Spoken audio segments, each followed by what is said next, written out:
Hi everyone, it's Liam here from Rating the Races. So we're going to have a look at the chasers and their new handicap marks. The first horse I want to talk about is Lemilos, who has dropped £1 to 151 after finishing 10th in the Grand National.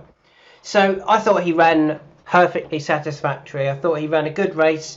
Um, he's just not got home, has he? I just think he's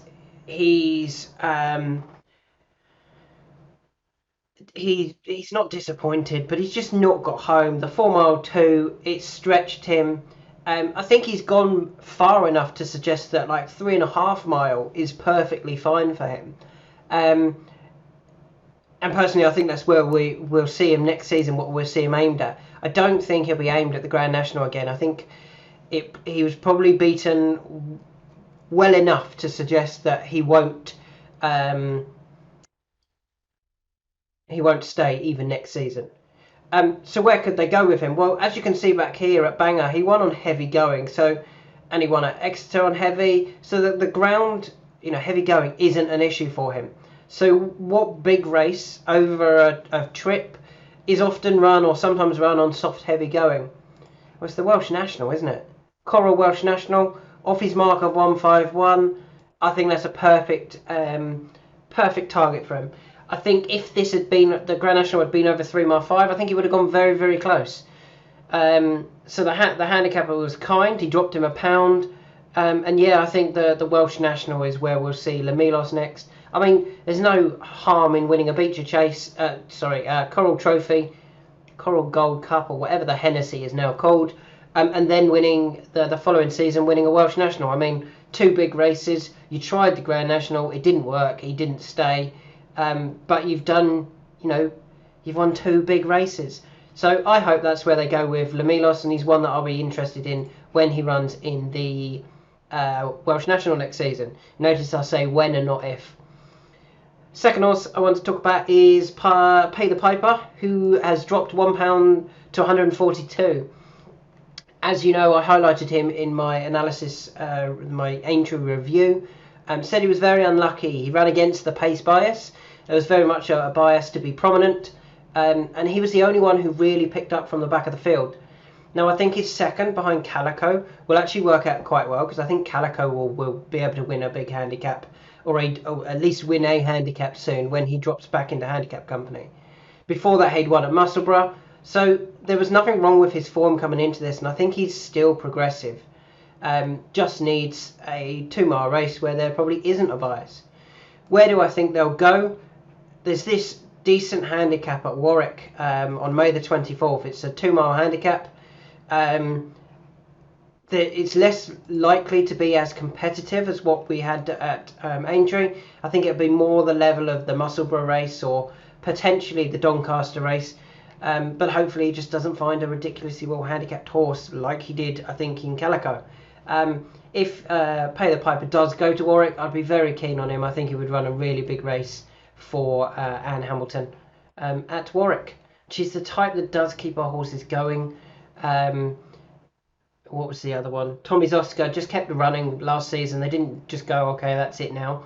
Once he's been beaten and shown that he's not to the level, they did drop him back in class a little bit. So Pay the Piper, I hope to see at Warwick. He's only £1 lower, and I'd be very confident of a big run there. Moving on to the third horse, and it's back to Dan Skelton. It's Ashland Lad for Dan Skelton, who has dropped. I think he dropped £2 to 142. Now, I was keen on his chances in the Topham, and you can see he only went off 13 to 2 for that race. Handicapper dropped him £2. So if he ran in that race again, or turned up in that race, like this season, so not next season, but this season, if he ran in it off a £2 lower mark, you would imagine he'd be even shorter. However, the race hasn't worked out to suit him. They've gone round, the first circuit at a normal pace, and then they've quickened the second circuit, which doesn't often happen in races, and that's kind of caught Ashtown Lad out, who didn't want that trip really, the 2 mile 5 anyway. He wanted a faster, a stronger run race throughout. He didn't want them to quicken, because he can't quicken. When they quickened, and they'd quickened away before the second last, Harry asked for a little bit of an effort, and then once he realised that there was no turn of foot coming from Ashland Lad, he gave up very quickly and pulled him up very quickly. So he's probably only ran, what, 2 miles, 3? And I don't think he'd had a hard race up to that point, because they were going relatively slow the first circuit, and then quickened the second circuit. So with that in mind, I think he's interesting when they step him back up in trip. You know, he didn't quite stay at a Scottish National over 3.7. So this 2.5 and the way it was run probably really went against him. So A, dropping £2 is eye-catching. B, did I say A or 1? I think I said A. So B, going back up in trip will be interesting. And I just wonder whether they pulled him up plenty early enough that he might end up in the Bet365 Gold Cup. If he turns up in the Bet365 Gold Cup and Dan thinks he's over his exertions, then I think he can run a really big race in that. If not, they could potentially target the Welsh National with him or something like that next season. They could look at something like the Grand National Trial, the Peter Marsh, something like that. Or maybe the Ida's probably pushing it for his stamina, to be honest. But yeah, that's where I think we'll see Ashland Lad next season in those types of races. But hopefully, or maybe, he might turn up one more time this season in the Bet365 Gold Cup at Sandown. The next horse I want to talk about is Gill, who has dropped £2 to 138, and I think it's very similar to Ashland Lad. He demonstrated that he stays really well when second at Aintree behind Ashland Lad over the national fences in the Beecher Chase, and this drop in trip back to 2 mile 5 and the way it was run just meant those with a bit more speed were able to get to the front, and those who wanted the stamina race didn't get it at all. Gill was therefore out the back and ran on without really troubling and never looking like he was going to win. So with that in mind, where do they go with Gill next? Well, Gill dropped £2, as I said, to 138. That's only, I think it's £2 higher than when finishing second to Ashland Lad at Aintree. If Ashland Lad doesn't turn up, I think Gill is the one for the Beecher Chase next season. I think that's where they'll be aiming him. I think they'll know that they bumped into a well-handicapped horse in Ashland Lad, and that it's worth going back and trying again for the Beecher Chase next season. I think that's what I've put here. The Beecher Chase should be his target, as he clearly stayed when closing on Ashland Lad last year. Moving on to the next horse, another one that got caught out by the way the race was run was Rodoto. He's dropped £2 to 144, and I don't think he's, that was his first poor run of the season, really, wasn't it? He ran perfectly respectable in all of those races at Cheltenham, fourth, first and sixth, and he's dropped £2 to 144. That means he's not that much higher than when winning at Cheltenham in January.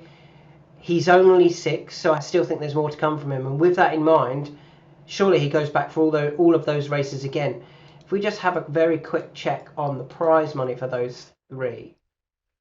So we could start off with 90,000. We'll then go 56, and then we go 56. So I think they will target that first one. The first one over for 90 grand, the Paddy Power Gold Cup. I think that's where we might see Rodoto come back next season, and that be his first target. And then they might go, if it doesn't work and he drops a couple of pounds, I wonder whether they might save him for Cheltenham, for the Cheltenham Festival, for that plate. It's worth holding on to. Let's just check the prize money on that as well. Remember, he's only 6, so next season as a 6-7-year-old, he'll still have plenty of time. It's just loading up this Cheltenham race. Just going to pause the video. So interestingly, the race at the Cheltenham Festival is only actually worth 67,000 in itself. So there's no harm in trying to win the Paddy Power and then going for the New Year's Day Handicap and then going for the race in January. Just keep going for them all.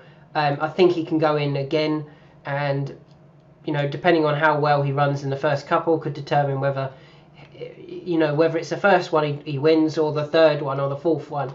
If he wins, great, they then can look at better races. If he loses and drops in the handicap, he'll then start to get well handicapped, potentially with the Cheltenham Festival in mind. 2 more to go over the fences. The first one is Before Midnight. He travelled really well. I thought he travelled fine at Aintree, moved into contention quite nicely, and then just got tired late on and run out of it, and disappointed a little bit. He was only 6th in this race last year. He's finished 6th again. So I wouldn't be too disappointed with the run. You know, maybe Aintree isn't quite the track for him.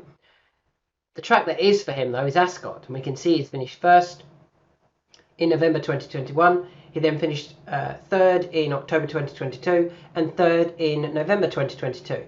Now, when he was 3rd, he ran off marks of 146 and 147. So 9 and 10 pounds higher than what he would be next season. That's got to be where they go next, isn't it? They're going to go back to Ascot. Did they get a prep run into him this year? No, they didn't. So they went straight from Aintree to Ascot, and it wouldn't surprise me if they go straight from Aintree to Ascot again.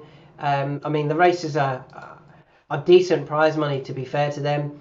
What are they? 42 for the Burn Group and 65 for the Jim Barry Winehurst Handicap. So this 65 race, winning a 7-runner handicap at Ascot, is actually regarded, or it's actually worth more money, or not quite actually, 67. It's worth £2,000 less than winning what's probably a super competitive handicap at Cheltenham, the 2.5 handicap. Whereas I think that race, those 2 races at Ascot, they're there for him to go well in, aren't they? I mean, even if he won the first one, what could you put him up? Say he went up 5 for winning that first one. He would go, therefore, up to a mark of 142. Well, that's still £4 and £5 lower than when finishing 3rd this year.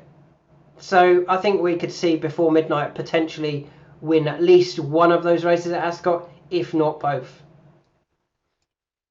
The final horse over fences that I want to talk about is Jacama. I know I keep going on about Jacama, but yeah, don't give up on him. What's the key to Jacama? So he's 4 from 8 when running in Class 3 races. He's 2 from 15 in Class 2, and he's 0 from 10 in Class 1. So he's not good enough for Class 2 races. So don't even look at Class 2 races. Drop of 3 means there are more Class 3 races available, and I've actually found one for him. And it's this one here. It's a decent Class 3, but I still think it will suit. At Aintree in May, over the right trip, Class 3 handicap chase. I mean, that's when I want to see. That's where I want to see him running. And if he does, I think he can go very, very close in the 2.5 mile handicap at Aintree in May. So there are horses over fences. So a quick recap. Really like Lamilos going for that Welsh National. Pay the Piper will win a race soon. Ashland Lad could be fit enough for the Bet365 Gold Cup. Gill back for that Beecher Chase. Rodoto to go for all of those 2.5 handicaps next year. Before Midnight to Ascot. Be very confident of at least one big run at Ascot next season. And Jacama to find that Class 3 race at Aintree soon.